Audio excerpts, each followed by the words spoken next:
All right, let's not keep our guest waiting any longer, gentlemen. He is the Webster Athletic Director in his first season at the helm. Mr. Scott Killgallon joins us on the Extra Point. And Mr. Killgallon, appreciate you coming on this evening. How are you doing? I'm doing great. I'm actually doing great after my Patriots pulled through. So listening to you guys chat a little bit about the goal with the women's basketball, we hope they do the same thing. So good day yesterday at the Super Bowl. And I was going to ask you, being from the Boston area, what were your thoughts about your Patriots winning the Super Bowl? Yeah, it was exciting, and just really happy to hear that result. It was a fun game. Whether or not you were for Seattle or the Patriots, it was certainly an excellent competition to watch. So tell me, what does the Killgallon family, what do you guys do on Super Bowl Sunday? Well, here in St. Louis, we just kind of low-keyed it here, but back home you have a lot of family, friends, and relatives that all get together and watch the game. I'm sure you guys are pretty used to it for the past decade, right? We've been spoiled, yeah, absolutely. It's been very fortunate. So a lot of good things happening in that area. All right, well, let's get down to it, Mr. Killgallon. Taylor Overstreet here. So your first semester at Webster University, how can you say it went overall, in honesty? I think it's been great. Been fortunate. We have an excellent staff. Now it's getting better for me because I'm starting to get to know the student athletes too, Yeah. and that's the most important part. But fully vested, and I'm really looking forward to continue the success of the program, and we hope to make the program better and better. Now, one of the big talking points this past month or month and a half so far is the introduction of the cheerleading, competitive intercollegiate cheerleading, actually being introduced to Webster next fall. Can you talk a little bit how you guys came upon figuring that out, and especially just organizing it all? Yes, I mean we believe there is an interest for competitive cheerleading.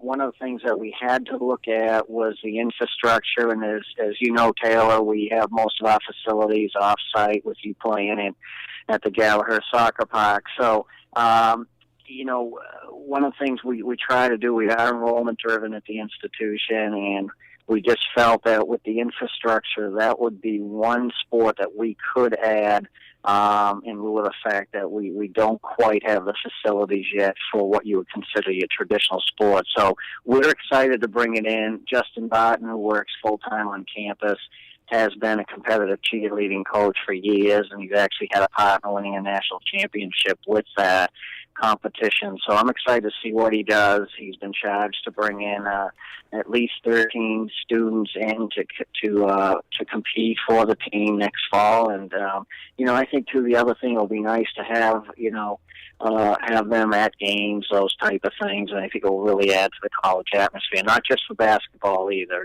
Get them at the soccer games and other events as well. Now, you mentioned Coach Barton, and you said that he won a national championship, and he coached at Ursuline and Jefferson College. How did you pick, Coach Barton, and what really stuck out to you in deciding he's going to be the inaugural cheerleading coach here at Webster? Right. I think the one thing that was really important is he's already on campus in another role, and as you know, it's important to have your coaches on campus for students to go and talk with the coaches, not just about the sport that they're in. That was really important. And his resume spoke for itself, and he really has a strong vision where he wants to go with the program. And he's got a lot of contacts, so we're looking forward to him bringing in students who want to compete in competitive cheerleading who may not consider Webster initially. Now that they know we have a program here, I believe that will help in bringing new students to the university. Hey, Mr. Killgallon, Scott here. I talked to Justin at the Webster Involvement Fair last week. He kind of gave me a little bit of a scoop, kind of what his expectations were for the cheerleading program. Yes. 5 to 6 years from now, where do you see this cheerleading program going to? Well, we'll look at it. Right now we're treating it, even though it's not an official NCAA program at this point. It would take a couple years to get to that level, but we're treating it exactly the way we treat it as any other intercollegiate sport that we have here. It's our hope and expectation that Coach brings in about 13 new students next year to compete on the team. I know he's having tryouts in April of this year. And then eventually we'd like to see a team with roughly 20 to 25 competitive cheerleading and stunt people on the team. Scott, whenever you came to Webster, did you think competitive cheerleading would be the first sport you would add to Webster University athletics? Well, I wasn't sure. When you come in at any place, you have to come in and kind of do a SWOT analysis and look at what facilities you have, what your infrastructure support is, and then where some interest lies. And I think, clearly there's other sports that would be very interesting to add, but we can't do that at the time right now, given the lack of fields and facilities. So this one made the most sense. It made the most sense that we happen to have somebody on campus who has expertise in this area, and we do think it's a new market to attract new people to the university. So no, I didn't come in here with any designs to see what would be added first. Definitely wanted to come in and see what we could do, what was possible, given what we have right now, and it just makes a total sense for us. And I think by next fall, you'll see a pretty good program put together. Now, in the 4 years I've been here, and I guess it's probably all rumors that I've heard, but for me being here, the sport I always heard come up whenever Webster was talking about adding a new sport was lacrosse, and I think specifically female lacrosse. Yes. Is there any kind of movement on that field? Right now, I'm working on a strategic plan and what you have to do. Now, lacrosse, you're correct. We're back where I came from on the East Coast. It's very, very big. It hasn't quite caught up here yet in the Midwest, and I think what's happening, I think that's certainly something to look at, but we have to make sure that other schools in the Midwest are adding, because as we know, our biggest expense is travel, and I get the sense that a lot of schools are potentially looking at lacrosse, but they're waiting for other schools to pull the trigger and actually add it. I think what has to happen is a number of schools have to talk about it and then collectively add that sport in. Right now, there's just not enough schools out there, so it would be terribly expensive to do that. But I do know there is a lot of discussion, not just at Webster University, but at a lot of institutions in the Midwest. And in fact, the conference that I just left, in the Wisconsin Intercollegiate Athletic Conference, there was a lot of discussion the last few years on that, adding lacrosse for both men and women. But they're in the same boat. They're waiting for schools to decide whether or not they're going to invest in that, because travel would be the big expense. Mr. Killgallon, you mentioned about your old school, University of Wisconsin-Eau Claire, and I remember talking to you last March. You were mentioning when we first met you about the possibility of using Webster University facilities to lure either NCAA regional or NCAA national events. Has there been any kind of progress? Right. Again, facilities, having hosted a lot of national championships and regionals at my last school, facilities are the big thing when you bid that the NCAA will look at. And after sitting in the seat for 6 months, I think one of the finest facilities that we have that potentially could host regionals and down the road nationals is the soccer park. I think that's a great facility.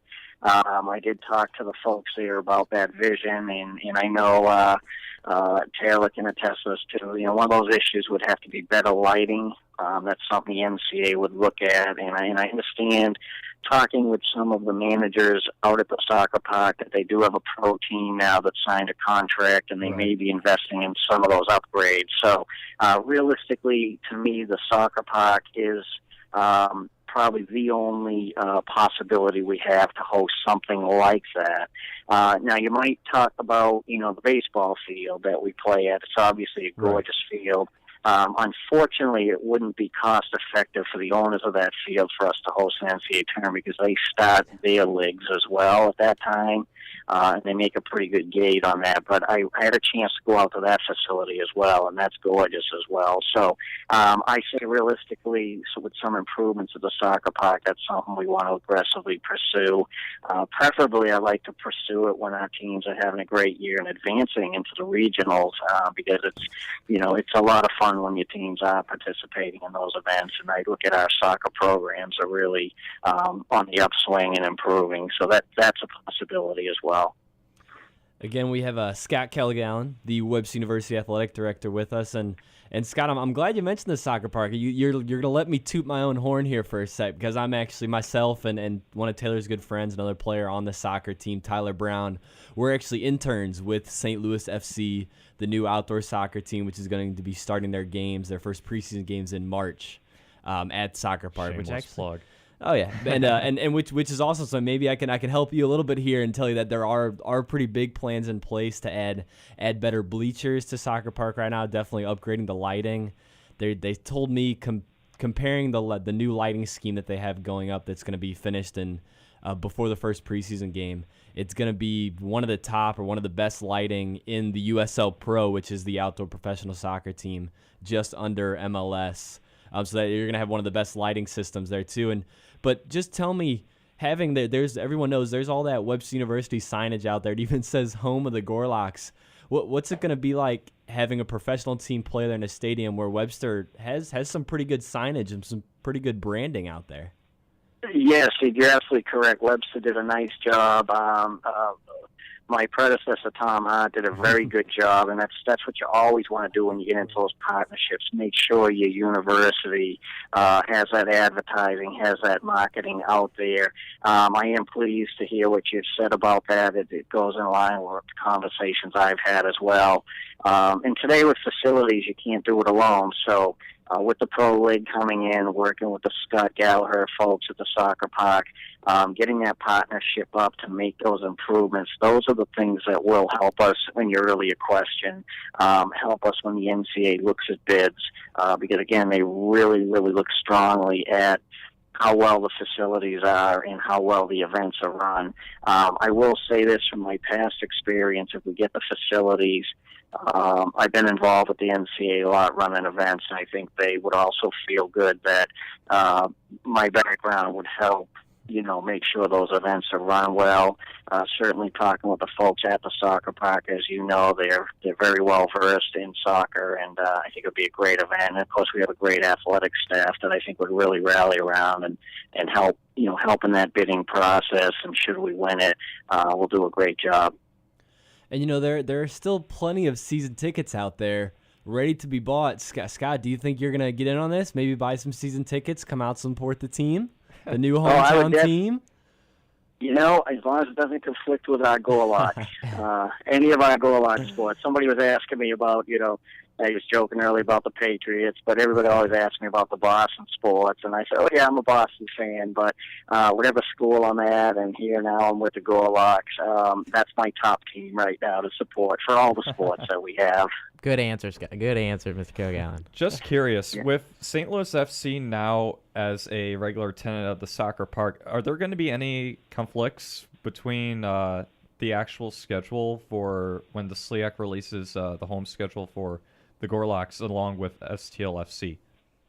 My understanding is there shouldn't be any conflicts with that. And, if we do, you always have to get a consortium together and discuss if there are any conflicts. But it sounds to me like we're on opposite ends of competition seasons, so I think we should be good on that. But I do believe, and having watched all the events out there, not just soccer, but even the field hockey, they seem to do a pretty good job of keeping things moving along and accommodating everybody's interests. But I would anticipate that people will, as you add more groups, people would get around the table and work with each other to resolve any type of scheduling conflicts. All right. Taylor, actually, it's an update maybe to help both our Scots out here. STLFC today they just released their schedule, and they have a couple home games. Their schedule goes until Saturday 19th is going to be their last home game of the season against September. Louisville City, who's actually going to be the rival of STLFC is Louisville. But yeah, there's a couple home games in August, a couple in September. But I guess I'm sure they'll be able to figure it out. Sure, won't be too difficult. All right. Yeah, I think it'll be great. The other thing, since we've got a lot of soccer folks on the phone here too, Oh yeah. we're formalizing the Hall of Fame. I know it was started in 2010. We're formalizing that as well, and that will be on February 21st. And we'll recognize 5 Hall of Famers, and 3 of which you guys will be interested in, have soccer backgrounds for Webster. So you've got Jerry Amsler, who was with the men's soccer program 1986 to 89. Kevin Fan as well with men's soccer. You've got Alex Ratzloff, baseball player. Dana Vahey, softball, as well as women's soccer, and Melissa Zwilling, volleyball. So we're excited to bring them in, and I just want to let you guys know that since you're so vested in soccer. But we'll be recognizing them formally and inducting them Saturday night after the basketball games at 7 p.m. in Sunnan. All right, and one last question for you, Mr. Killgallon. Last week, the Webster baseball team preseason got ranked number 8th in the country. From your time here, and what do you? First question, what do you think about the preseason ranking, and how? And second question, what's it been like working with Bill Courage and really experiencing the program that he's built over the past couple of years? Well, when I was looking at the job during the interview, I talked with some of my colleagues. I was actually just at one of Bill's banquets Saturday night and spoke to the baseball alumni and the current team.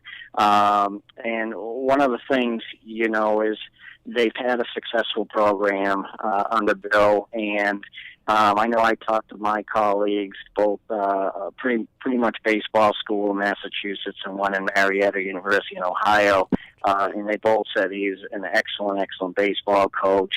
As you know, they've been to the World Series twice, finishing 5th in the country, and last year I know they were ranked number 1 in the country. I was a little nervous when I heard that. That was the week before the Nationals. It's kind of like the Sports Illustrated cover curse. But whenever you string it together that many years where you go into the Nationals, you truly have a program as opposed to a magical season. Having worked with Coach Carrick and his assistants, Zach and Eric, they've got a lot of energy. They recruit hard, and they try to bring everything possible to the program. So I'm not surprised at their success. And, we're going to look forward to see what they do again this year. But it's pretty impressive, the program.